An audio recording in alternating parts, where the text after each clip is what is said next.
Good morning, everybody. I guess it's afternoon now, technically. If you're catching this after the fact, welcome in. I wanted to give you an update today, June 1st, 2020. If you're a patient in our office, you may have noticed a conspicuous absence. I was gone for the last week. I did not come in. I sent out an email last Monday, kind of explaining the situation a little bit. But I wanted to, for those of you that don't get the emails for one reason or another and want it, you can comment below or text the office 531-289-7100 and request to be added to that mailing list.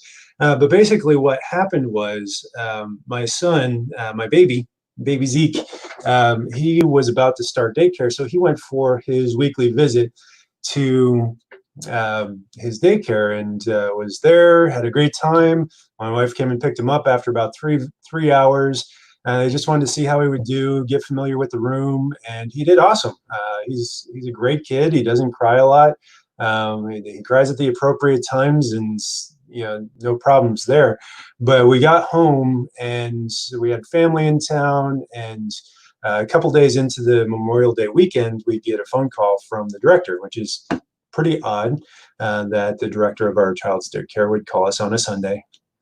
And she said, we got some bad news. There was a positive test for COVID in the classroom, and it wasn't one of the teachers. It wasn't, wasn't one of the administrators. It was a baby, and so that's a little scary. Everything that's out there, you don't want anybody to get COVID right now, at least if that's what you're hearing from the media. So they said, we're closing down the room. Anybody that was in the room at the same time that the child was there is being asked to isolate at home for 14 days. And the Department of Health will be contacting you to get some information from you and just stay on top of this thing.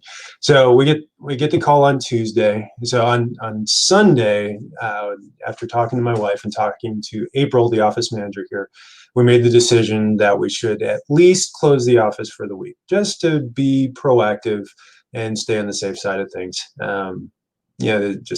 With how contagious you hear this thing is like, do we shut it down for 2 weeks? Do we make that call? But then I started doing some research, and then the Department of Health called us and they said, oh, you don't have to close the office. There's actually no reason to close the office. There's been no confirmed contact between you and anybody who passes this on. Then I started looking at the research even more, and the World Health Organization is reporting that there have been no transmissions reported of asymptomatic carriers passing COVID onto anyone.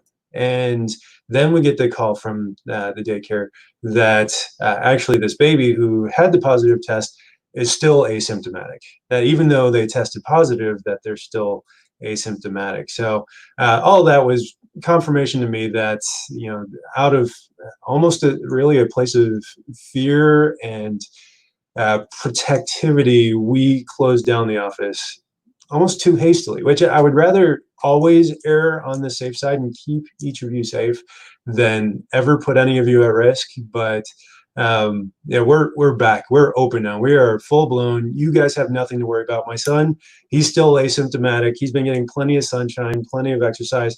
In fact, I hope he actually did come in contact with this virus, so his body, through the help of my wife's breastfeeding and the way that immune system works to help him acquire immunity from things like this, that it ends up being more robust. I hope that he actually passed it on to us, but it doesn't appear that that's the case, that the viruses are not being passed on from asymptomatic people, that people that test positive are not asymptomatic carriers that can actually pass it on to anyone. Obviously, more research is needed. Anything being reported right now is still very premature.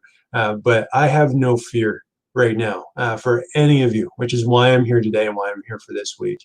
Now, should things change, I'll let you know. But ultimately, the way that the immune system works, it is required that we get exposure to everything, and that ultimately we will get exposure, and that if we isolate ourselves from things that we actually will decrease the amount of immunity that we have overall, that our immune systems will become less robust and less able to handle things. In fact, you look at the people that are the most exposed to the most viruses and bacteria and germs and microbes for the first time, it's going to be our kids that are in daycare. And long-term research has shown that kids that go to daycare have a lower risk of acquiring leukemia or being diagnosed with leukemia over time. And that's a cancer.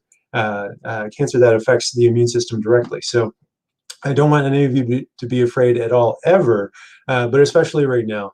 It is time to get back, to get your adjustment, get your power turned on so that we can begin to start making you healthier from the inside out. So call the office, 531-289-7100, or text. You can text and receive this copy of this document that we put together on chiropractic and immunity. But yeah, absolutely. I'm here to help and here to serve. And I missed you guys. I missed serving. I'm looking forward to coming back. After spending a great week with my kids and getting some awesome memories out of it, awesome smiles, and just seeing my kids hit these milestones, we're excited to get back. Now, what this also means is because of the week off, we are going to be postponing tonight's Max Kids event. We were planning to host a workshop in the office this evening at 6:30 to talk about some of those milestones and how to reach those and how to make sure that our children are healthy more now than ever, even as our chronic disease rates climb. The estimates are that about 25% of our kids are dealing with a chronic disease, and 5% or more of those are dealing with multiple chronic diseases. We've replaced infectious disease with chronic disease in our children, and I want to talk to you about why that is and how we can start to prevent that. And it may also shed some light on why some of us as adults are also dealing with multiple of these issues as well. So that's going to be coming up next Monday night. We're going to be doing it webinar style, but also in person. We'll be recording live and live streaming that here, both YouTube and Facebook Live. So hopefully you can join us for that. Thanks for tuning in, guys. I'll see you next time. Have a good one.